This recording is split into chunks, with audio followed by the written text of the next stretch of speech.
우리 마태복음 20장 1절부터 16절까지 말씀입니다. 신약성경 33쪽에 있습니다.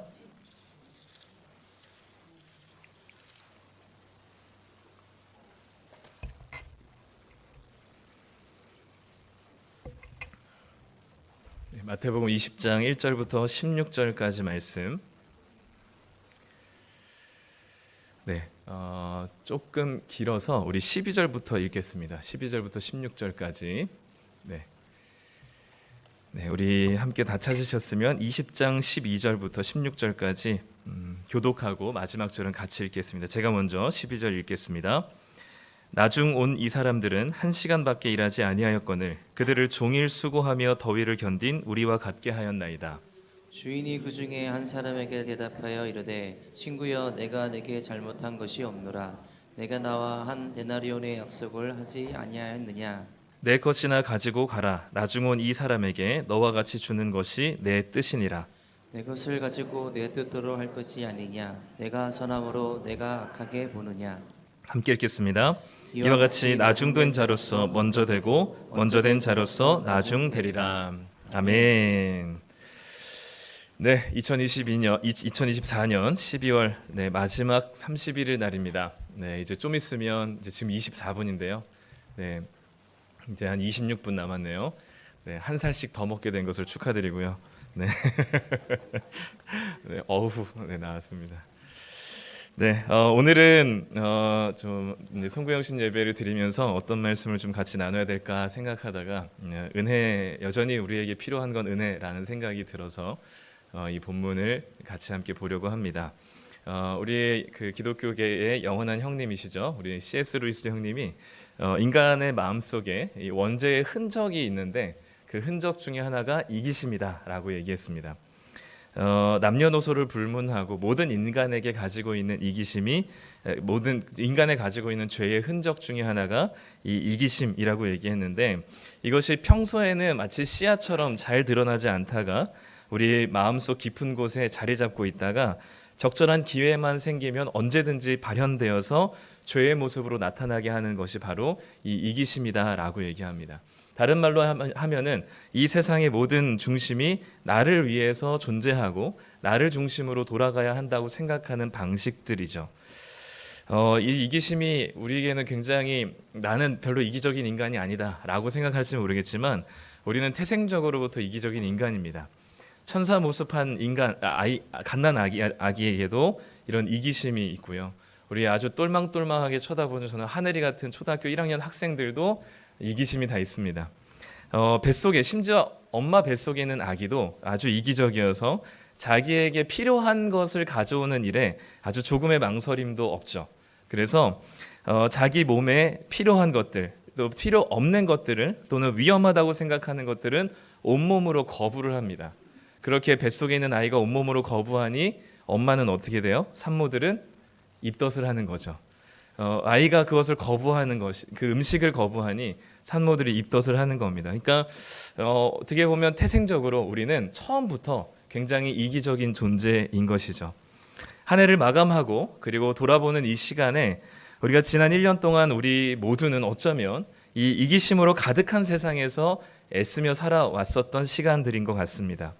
나와 가족을 위해서 몸을 아끼지 않고 열심히 달려온 1년의 시간들 그리고 성도님들의 수고와 노력이 얼마나 큰지 모르겠어요. 그래서 그것만으로도 사실 이기심이 가득한 세상 속에서 1년 동안 살아온 것만으로도 성도님들은 축복받고 격려받을 자격이 충분하다고 생각합니다. 그래서 이제 우리 서로의 수고에 이렇게 좀 격려해주면 좋을 것 같습니다. 우리 이런 인사를 한번 나눠볼까요? 한 해 동안 사시느라 정말 수고 많았습니다. 라고 한번 인사하시죠.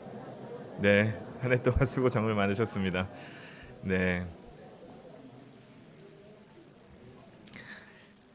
세상에 많은 사람들이 이 자기 이기심대로만 살아간다면 어떨까요? 이 세상은 아주 몹쓸 세상이 되겠죠. 그래서 인간은 가만히 놔둬도 죄를 양산하는 존재들이기 때문에 인간이 이 이기심으로 가득한 세상은 지옥과 같을 것이라고 이야기합니다. 실제로 우리를 보면 죄를 짓기 위해서 애쓰시는 분 있으신가요? 죄를 짓는 게 너무 어려워서 하나님 제발 좀 죄 좀 짓게 해주세요라고 기도하시는 분 계세요? 우리는 가만히 내버려둬도 우리는 죄를 짓는 일에 너무나 능숙한 사람들이고 그 방법을 교육하지 않아도 우리는 죄를 짓는 길에 너무나 빨리 달려가는 사람들입니다. 그렇기 때문에 세상 사람들도 이것은 뭐 교회 안뿐만 아니라 많은 세상 사람들도 이 이기심에 대해서 잘 알고 있기 때문에 이 이기심을 조절할 수 있는 수도꼭지가 필요하다고 사람들은 생각했어요. 그래서 그 수도꼭지를 뭐라고 부르냐면 정의라고 부르기 시작합니다. 그래서 이 이기심을 멈추기 위해서는 이 정의라는 수도꼭지로 잘 이기심을 조절해야만 우리가 살아가는 세상이 진짜 세상답게 잘 살아갈 수 있다라고 얘기하는 것이죠. 오늘 우리가 읽은 본문을 통해서 정의가 무엇인지를 보여주고 있습니다. 그리고 그 정의로운 사람들에 대한 이야기를 보여주고 있어요. 오늘 우리가 읽은 말씀 3절과 5절 말씀을 우리 다시 한번 읽어보도록 하겠습니다. 또 제3시에 나가보니 장터에 놀고 서 있는 사람들이 또 있는지라 제6시와 제9시에 또 나가 그와 같이 하고. 오늘 우리가 읽은 말씀 1절부터 읽진 않았지만 한 포도 농장이 있습니다. 아마 엄청 큰 농장인 것 같아요. 그리고 그 포도 농장에 주인이 있어요. 그 포도 농장의 CEO라고 할 수 있죠. 그 농장의 주인이 이제 인력사무소에 나가서 일용직 노동자를 구하게 됩니다. 아침 6시에 인력사무소에 나가니까 많은 사람들이 있었어요. 거기에 있었던 사람들을 전부 데리고 옵니다. 그리고 자기 포도 농장에서 열심히 일하게 하죠. 그리고 나서 3시간 뒤에 오전 9시가 되어서 또 나가서 인력사무소를 나갑니다. 느지막이 나온 아침 먹을 거 다 먹고 나와서 자기 일할 곳을 찾고 있는 사람들이 또 있었습니다. 그 사람들을 또 전부 데려다가 자기 포도 농장으로 일하게 하죠. 그리고 또 정오에 나가서 또 그 시간에 나온 모든 노동자들을 또 데리고 옵니다. 오후 3시에 나가서 또 거기에서 인력사무소에 있는 사람들을 데리고 오죠. 마지막 오후 5시가 돼서 거기 인력사무소에 여전히 놀고 있는 사람들을 또 데리고 옵니다. 그렇게 해서 수많은 사람들을 포도 농장에서 일하게 하고 난 뒤에 오늘 보니까 한 데나리온씩을 나눠주게 됩니다.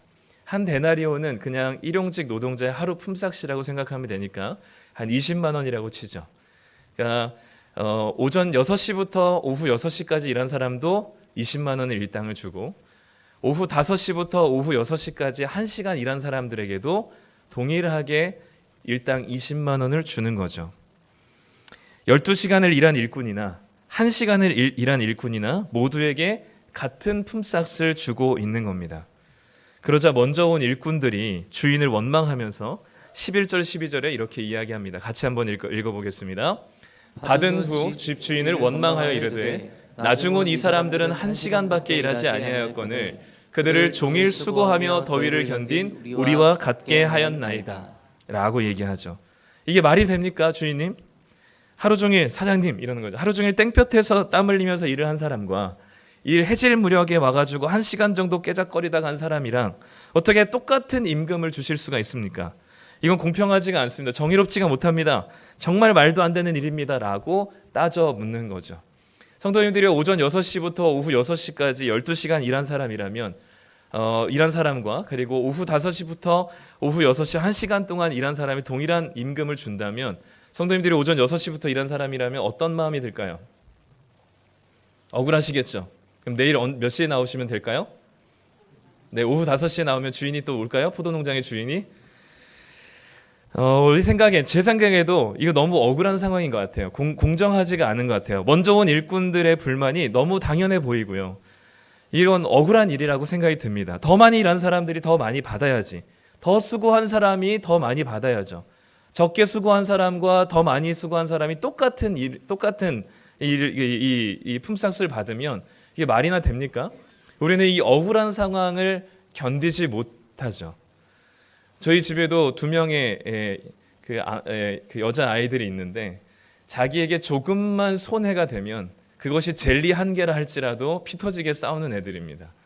그러니까 조금이라도 자기에게 억울하다 싶으면 우리는 못 견뎌해요. 그러니까 이 나중 온 이 사람들과 처음부터 일한 사람들의 이 노동의 가치는 달라야만 하는 게 우리가 생각하는 정의입니다. 그런데 이렇게 따지고 묻는 사람들에게 15절 말씀에 예수님께서 그 주인이 이렇게 이야기합니다. 우리 15절 말씀 함께 읽겠습니다. 내 것을 가지고 내 뜻대로 할 것이 아니냐? 내가 선함으로 내가 악하게 보느냐? 즉 너희들의 눈이 뭐 어떻다는 거예요? 선하다 악하다? 악하다는 거예요. 그런 생각을 가진 너희들은 너무 악하다라는 얘기예요. 말이 안 되잖아요. 왜 이게 악해요? 당연히 일한 만큼 받는 게 당연한 거 아니에요? 그렇죠? 하늘이가 고개를 열심히 끄덕거리고 있습니다. 열심히 일한 12시간 일한 만큼 받았으면 적게 일한 사람은 적게 받아야죠. 많이 일한 사람은 많이 받아야죠. 그런데 포도원 주인은 이렇게 따져 묻는 일꾼들에게 너희들의 눈이 악하다라고 얘기를 합니다. 이 주인의 이 말이 이해가 잘 되지 않아요. 새벽부터 종일토록 수고한 사람과 1시간 남짓 일한 사람이 모두 같은 대가를 받는다면 그것이야말로 불공평하고 악한 것이라고 생각이 듭니다. 저희 집이 빌라인데요. 아파트형 빌라라서 주차 타워가 있습니다. 근데 주차 타워가 있는 곳은 살고 계신 분들은 아시겠지만 웬만하면 주차 타워로 들어가지 않으려고 해요. 왜냐하면 주차 타워에서 차를 빼는 시간이 한 5분 정도, 3분에서 5분 정도 걸리는데 또 주차 타워에서 먼저 빼는 사람이 있으면 또 기다려야 되기 때문에 그 바쁜 아침에 그 주차 타워에서 차를 꺼내는 일이 여간 번거로운 일이 아니거든요. 근데 보시면 아시겠지만 이 주차 타워에 들어갈 수 있는 차가 한정적이에요. 그래서 꽤 큰 SUV, 중형 SUV부터는 들어갈 수가 없습니다. 그러니까 승용차들이랑 이제 적절한 SUV 정도만 들어가고 그 이외에 큰 차들은 못 들어가는데 요즘 차들이 다 사람들이 큰 차를 타요. 그래서 저희 빌라에 사는 세대들도 거의 절반 이상이 대형 SUV를 끌고 다니십니다. 그러니까 이제 1층에 야외에 주차할 수 있는 차는 한정적인 공간에 그리고 주차 타워가 있다 보니까 이제 평소에 이제 주차 타워를 들어가고 싶어도 들어가지 못한다라고 말씀하시면서 그렇게 억울함을 호소하시는 SUV 세대들이 있어요.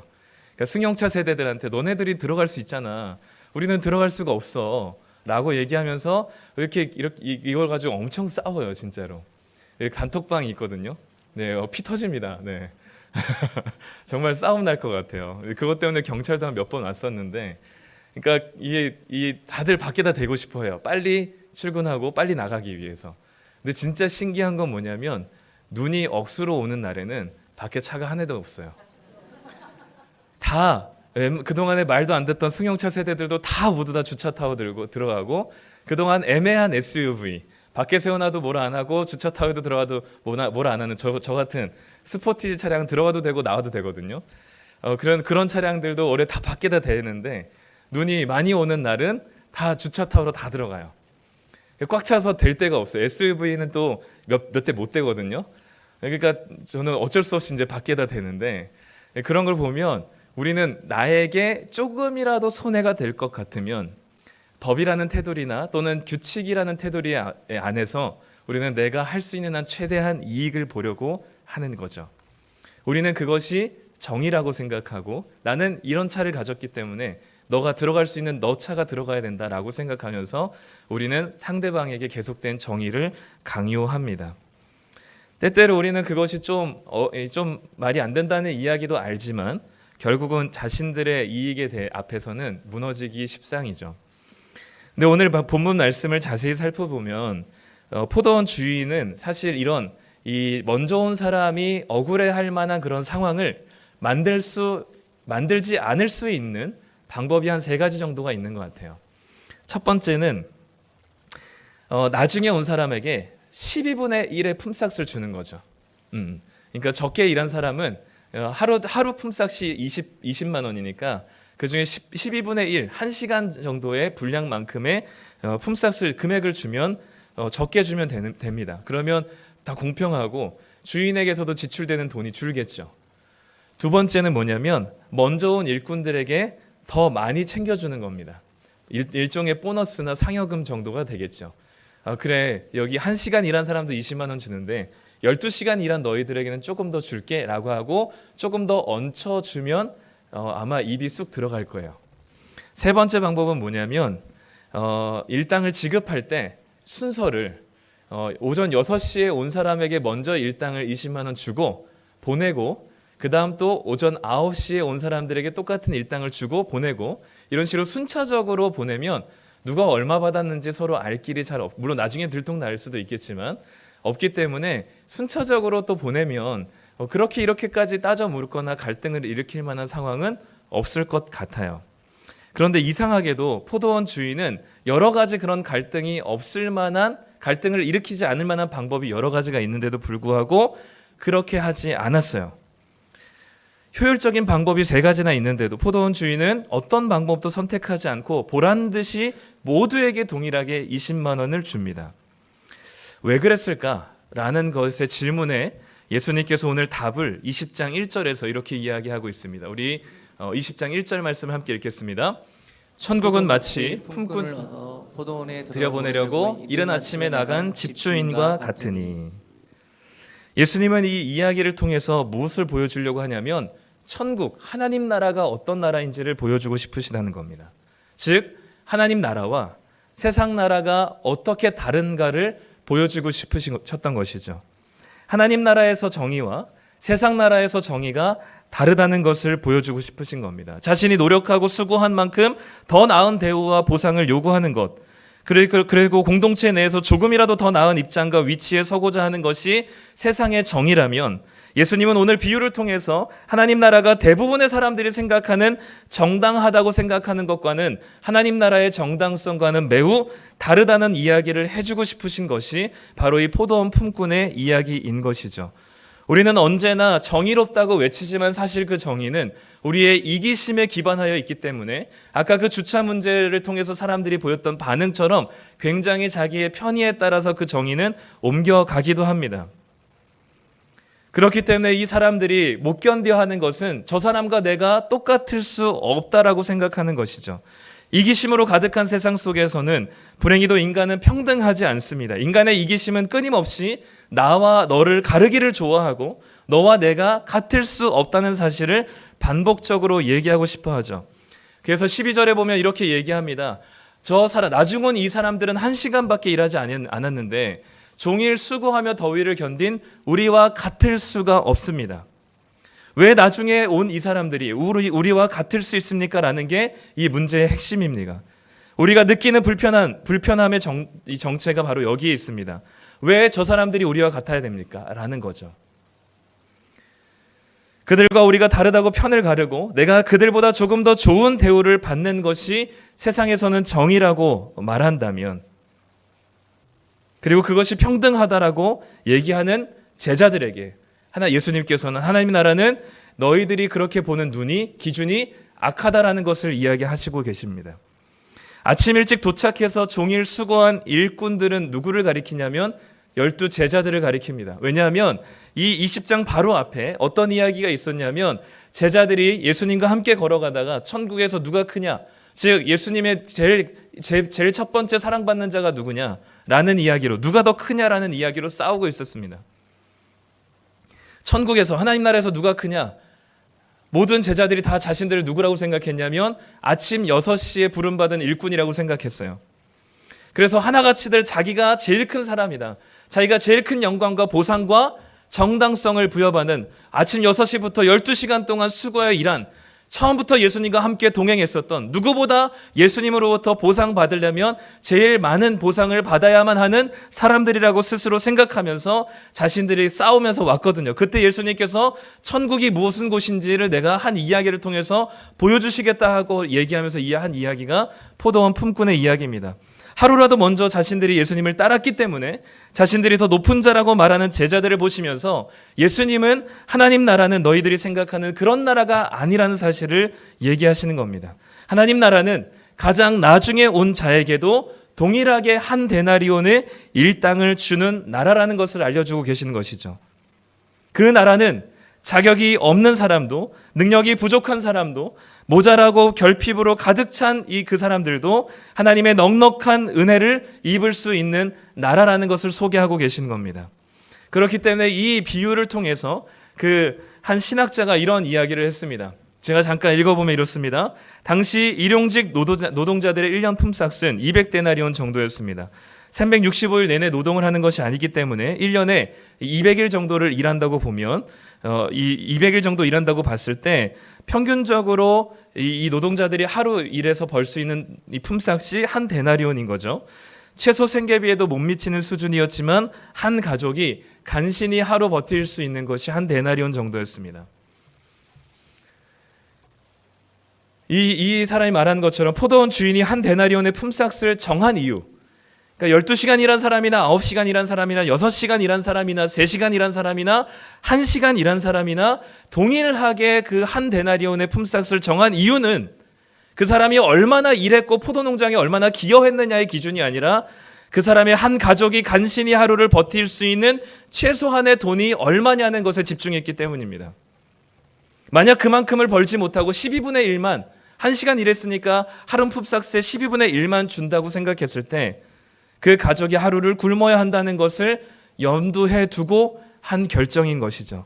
그러니 하나님 나라에서는 1시간 일한 자나 12시간 일한 자나 하나님이 주시고자 하는 한 데나리온이라는 은혜를 주시기에 적당하고 충분하다라는 이야기를 하고 있는 것이고, 그 돈을 가지고 있는 포도원 주인이신 하나님께서 누구에게 얼만큼을 주든지 그것은 선하다라는 것을 이야기하고 있는 것이죠. 그래서 바클레이라고 하는 신학자는 이렇게 이야기합니다. 포도원 주인은 늦게 온 사람들에게도 품삯을 깎아서 줄 수도 있었을 것입니다. 그러나 만일 그가 그렇게 한다면 그의 가족은 그날 저녁과 그 이튿날 아침을 굶어야 했기 때문에 포도원 주인이 신경 쓰고 관심을 가지고 있었던 것은 그가 얼마나 일했느냐가 아니라 그에게 가족이 있느냐, 그에게 가족을 부양할 책임이 있는 사람인가라는 거였다는 거죠. 그러니 세상에서의 정의는 일한 만큼 가져가는 겁니다. 열심히 수고한 사람이 가져가는 것이지만 하나님 나라에서 정의는 그 가족의 생존이 중요한 것이죠. 품삯을 받을 만큼 일을 했느냐가 아니라 그 품삯으로 살아가야 하는 한 가족의 생존을 먼저 돌아보는 것이 하나님 나라의 정의라는 사실을 얘기해주고 있는 것입니다. 정의라, 우리가 지금까지 얘기했었던 그 억울함, 왜 저 사람과 우리가 같아야 합니까? 라는 것, 그 모든 기준은 다 이 세상에서 적용될 정의입니다. 그러나 하나님 나라의 정의는 12시간이나 1시간이나 그에게 가족을 부양해야 될 가족이 있느냐, 그 사람이 그 하루 한 데나리온을 받지 못하면 생존할 수 있겠느냐, 즉 한 사람의 생명을 하나님께서는 보시고 포도원의 주인은 한 데나리온을 준 것이죠. 그러니 예수님은 제자들을 향해서 누가 더 높은 자가 될 것인가를 돌아보지 말고 우리가 얼마나 포도원에 기여했는지를 보는 것이 아니라, 우리가 언제 포도원에 들어왔는지를 생각하는 것이 아니라 우리가 어떻게 포도원에 들어왔는지를 생각해야 되는 거죠. 만약에 그 포도원 주인이 아침 6시에도 우리를 선택하지 않았다면 그 사람은 한 데나리온을 가지고 가족의 품으로 돌아갈 수 없었을 겁니다. 그래서 오늘 포도원 주인이 3절과 6절에 보면 포도원 주인이 사람을 데려가는 기준이 무엇인지 알 수 있습니다. 3절에 제3시에 나가서 장터에서 놀고 서 있는 사람들, 그 사람들을 데리고 옵니다. 일할 만한 능력이 되지 않고 일할 만한 조건이 되지 않는 사람들입니다. 6절에도 보면 제11시에 오후 5시에도 나가보니 서 있는 사람들이 또 있습니다. 어찌하여 종일토록 놀고 여기 서 있느냐라고 얘기하면서 이 사람들도 데리고 가죠.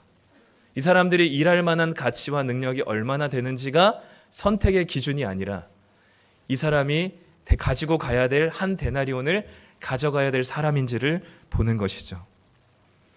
포도원 주인이 하루에 5번이나 일꾼을 찾아 나섰던 것은, 심지어 퇴근 1시간 전에도 또 일꾼을 찾아 나섰던 것은 그들에게 한 데나리온의 은혜를 주기 위해서였던 것입니다.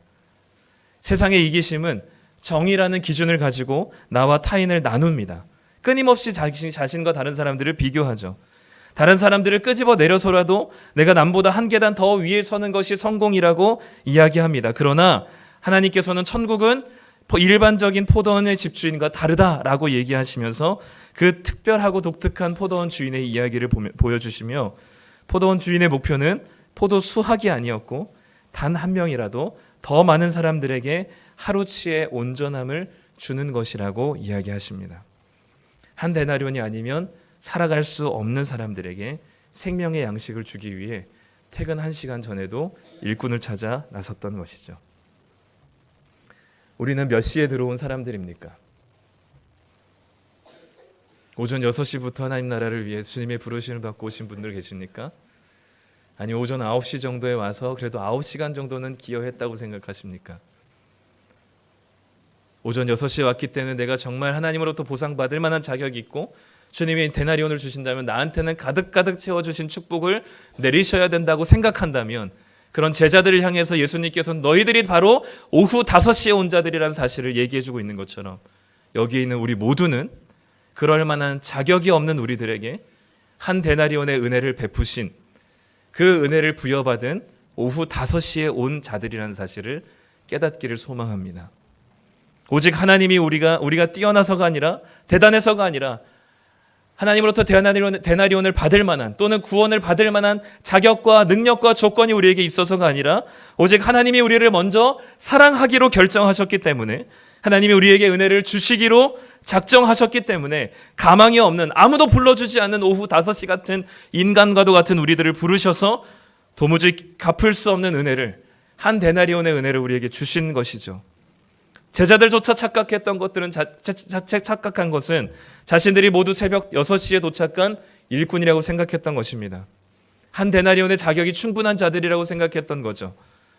하나님께서는 그 눈을 바라보시면서 악한 눈이라고 말씀하십니다. 우리는 그 누구도 오전 6시부터 하나님 나라를 위해서 일한 사람은 아무도 없습니다. 포도원에서 하나님께 기여한 사람은 아무도 없습니다. 지난 한 해를 돌아보면서 늘 우리의 수고보다 넘치게 부여받은 것은 하나님의 은혜였다는 사실을 발견하게 되는 순간만이 우리는 선한 눈을 가진 오후 5시인 자들이죠. 만약 가장 나중에 온 일꾼조차 사랑하시는 하나님의 사랑이 아니었다면, 그 하나님 나라의 새로운 정의의 기준이 아니었다면 우리는 이 세상에서 그 어떤 정의의 기준 아래서 우리는 제대로 살 수 없음을 고백할 수 있어야만 합니다. 나중에 온 이 사람에게도 동일한 한 데나리온을 주신 그 구원의 은혜를 베푸신 하나님이 아니었다면 우리는 고작 12분의 1 구원에 만족해야만 했을 것이죠. 우리 모두는 지난 한 해를 돌이켜볼 때 모두 뒤늦게 들어와 꽉 찬 은혜를 받은 오후 5시 사람들입니다. 구원해 주신 것만으로도, 우리를 불러주신 것만으로도 충분한데 날마다 그 하루치의 은혜를 매일매일 부족함 없이 채우셨던 게 올 한 해였음을 고백하셨으면 좋겠습니다. 한 해를 마무리하고 새로운 한 해를 시작하는 이 순간에 하나님은 다시 한번 우리를 찾으시고 당신의 포도원으로 초청하십니다. 오후 5시에 우리를 여전히 당신의 포도원으로 일하라고 부르시죠. 그리고 우리에게 약속하십니다. 늦게 온 너희들 불안해하지 말아라. 너희들이 하루 너희들이 부양해야 될 가족의 생명의 양식을 내가 책임지겠다라고 약속하시는 것이죠. 그 하늘의 소망을 아낌없이 부어주시겠다 말씀하시는 그 포도원 품꾼의 주인과 같은 하나님 아버지를 신실하게 신뢰함으로 달려가시는 또 내년 새해가 되셨으면 좋겠습니다. 새로운 한 해에는 우리가 먼저 경험한 이 놀라운 사랑을 증거하며 살기를 원합니다. 우리에게 부어주신 이 한 데나리온이라는 갚을 수 없는 이 은혜와 사랑에 감격하며 세상의 소망이 끊어진 사람들, 하루치의 삶이 절박한 사람들을 우리가 찾아 나서는 하나님의 사람들 되셨으면 좋겠습니다. 왜 저들과 우리가 같아야 되느냐라고 따져 묻는 먼저 온 자들이 아니라 하나님께서 베푸신 모두에게 동일한 은혜를 주시는 주님의 정의의 기준이 이 송구영신 예배를 드리는 우리들에게 가져야 될 태도이고 내년에 우리가 바라봐야 될 정의의 시각인 줄 믿습니다. 우리 16절 말씀을 한 목소리로 함께 읽고 마치겠습니다. 이와 같이 나중된 자로서 먼저 되고 먼저 된 자로서 나중되리라. 아멘.